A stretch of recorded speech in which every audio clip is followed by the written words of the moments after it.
کہانی پسند آنے پر ویڈیو کو لائک اور شیئر ضرور کیجیے۔ اور سمیرہ کا ہاتھ تھام کر تیزی سے آگے بڑھی۔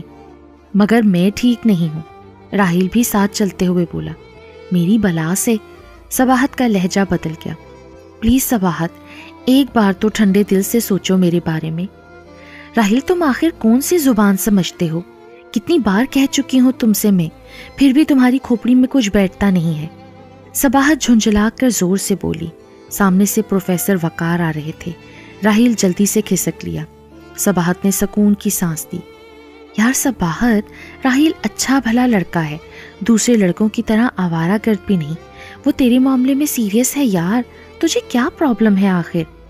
پلیز سمیرہ، جانتی ہو نا مجھے کتنی مشکلوں سے پڑھنے کی اجازت ملی ہے، وہ بھی اس وعدے پر کہ امی کو کبھی شکایت کا موقع نہیں دوں گی، اور ایسے میں کسی ایسے ویسے کے چکر میں پڑھ کر میں اپنا امیج خراب نہیں کر سکتی۔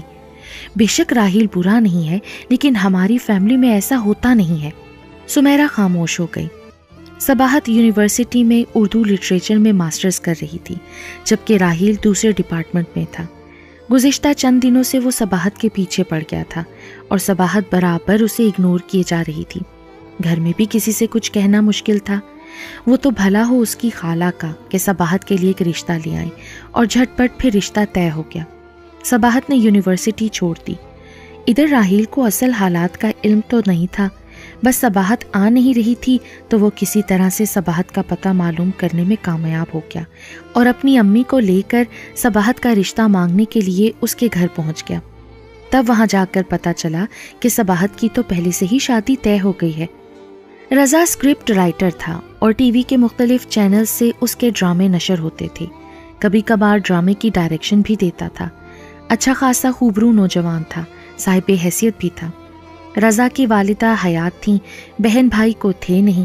یوں صباحت کی رضامندی کے بعد یہ رشتہ منظور کر لیا گیا۔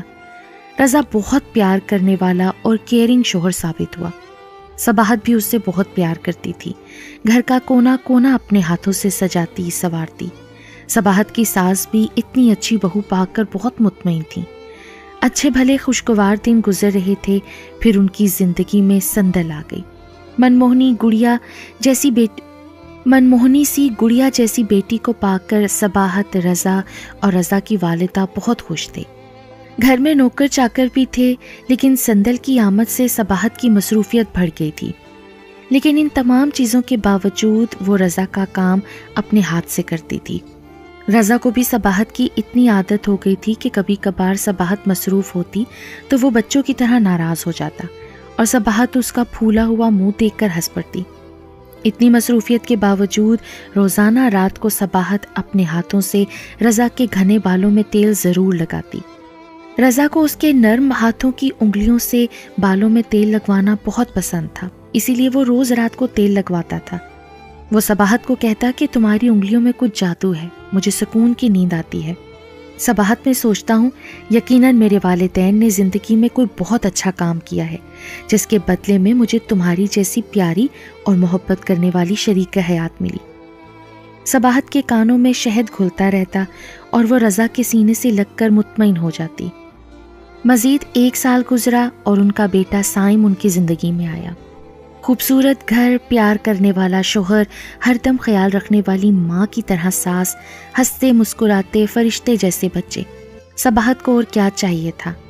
لیکن ہستی بستی خوشگوار زندگی میں اس وقت ارتاش پیدا ہوا جب اچانک رضا کی والدہ کا انتقال ہو گیا۔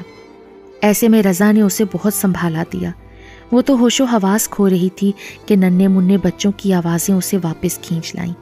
بمشکل صباحت نے خود کو سنبھالا۔ وقت کے ساتھ ساتھ ہر